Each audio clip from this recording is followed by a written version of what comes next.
ಇನ್ನು ಸಿಡಬ್ಲ್ಯೂಎಂಎ ಆದೇಶದಲ್ಲಿರುವ ಪ್ರಮುಖ ಅಂಶಗಳೇನನ್ನೋದನ್ನ ನೋಡೋದಾದ್ರೆ ಕರ್ನಾಟಕದ ಬಳಿ 55 ಟಿಎಂಸಿ ನೀರು ಇದೆ ಅಂತ ಸಿಡಬ್ಲ್ಯೂಎಂಎ ಹೇಳಿದೆ. ಮುಂದಿನ 10 ದಿನಗಳಲ್ಲಿ 10 ರಿಂದ 15 ಟಿಎಂಸಿ ನೀರು ಬಿಡಲು ಸಾಧ್ಯ ಇದೆ. ಇನ್ನು ಸಿಡಬ್ಲ್ಯೂಆರ್ಸಿ ಅತ್ಯಂತ ಕಡಿಮೆ ನೀರನ್ನು ಹರಿಸೋದಕ್ಕೆ ಸೂಚನೆಯನ್ನ ಮಾಡಿತ್ತು.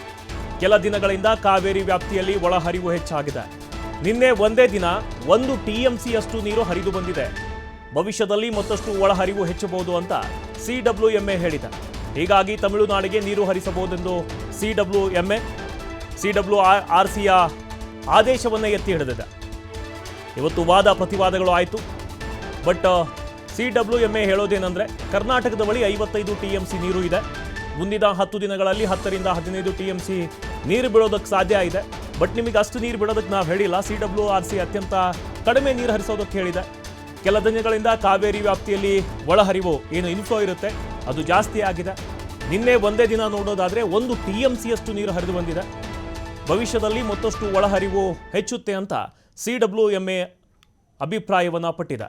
ಹೀಗಾಗಿ ತಮಿಳುನಾಡಿಗೆ ನೀರು ಹರಿಸಬಹುದು ಅಂತ ಸಿಡಬ್ಲ್ಯೂಎಂಎ ಹೇಳಿದೆ.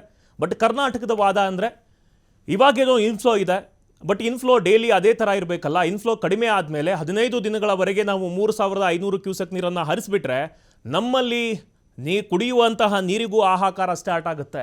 ರೈತರು ಬೆಳೆ ಬೆಳೆಯೋದಕ್ಕೆ ಹೋಗಲಿ, ಕುಡಿಯೋ ನೀರಿಗೆ ಹಾಹಾಕಾರ ಶುರುವಾಗುತ್ತೆ. ಈ ರೀತಿ ಬಿಟ್ಟರೆ ಇಲ್ಲಿ ಜಾನುವಾರುಗಳು ಸಾಯುವಂಥ ಪರಿಸ್ಥಿತಿ ಬರುತ್ತೆ ಅಂತ ಕರ್ನಾಟಕ ಕೂಡ ವಾದವನ್ನು ಮಾಡ್ತು. ಬಟ್ ಮುಂದೆ ಇವಾಗ 1 ಟಿಎಂಸಿಯಷ್ಟು ನೀರು ಬಂದಿದೆ. ಮುಂದೆ ಭವಿಷ್ಯದಲ್ಲಿ ಮತ್ತಷ್ಟು ಒಳಹರಿವು ಹೆಚ್ಚುತ್ತೆ ಅಂತ ಸಿಡಬ್ಲ್ಯೂಎಂಎ ಹೇಳಿದೆ. ಸೊ ಸಿಡಬ್ಲ್ಯೂಆರ್ಸಿಯ ಆದೇಶವನ್ನು ಎತ್ತಿ ಹಿಡಿದೆ. ಯಾವುದೇ ವಾದವನ್ನು ಆಲಿಸದೆ 10 ದಿನಗಳಲ್ಲಿ 10 ರಿಂದ 15 ಟಿಎಂಸಿ ನೀರು ಬಿಡಲು ಸಾಧ್ಯ ಇದೆ. ಬಟ್ ಸಿಡಬ್ಲ್ಯೂಆರ್ಸಿ ನಿಮಗೆ ಅಷ್ಟು ಹೇಳಿಲ್ಲ. ಹೇಳ್ತಾ ಇರೋದು ಬರೀ 3500 ಕ್ಯೂಸೆಕ್, ಒಂದು 4 ರಿಂದ 4.5 ಟಿಎಂಸಿ ನೀರು ಅದನ್ನು ನೀವು ಹರಿಸಬೇಕು ಅಂತ ಸಿಡಬ್ಲ್ಯೂಆರ್ಸಿಯ ಆದೇಶವನ್ನು ಎತ್ತಿ ಹಿಡಿದಿರೋದು.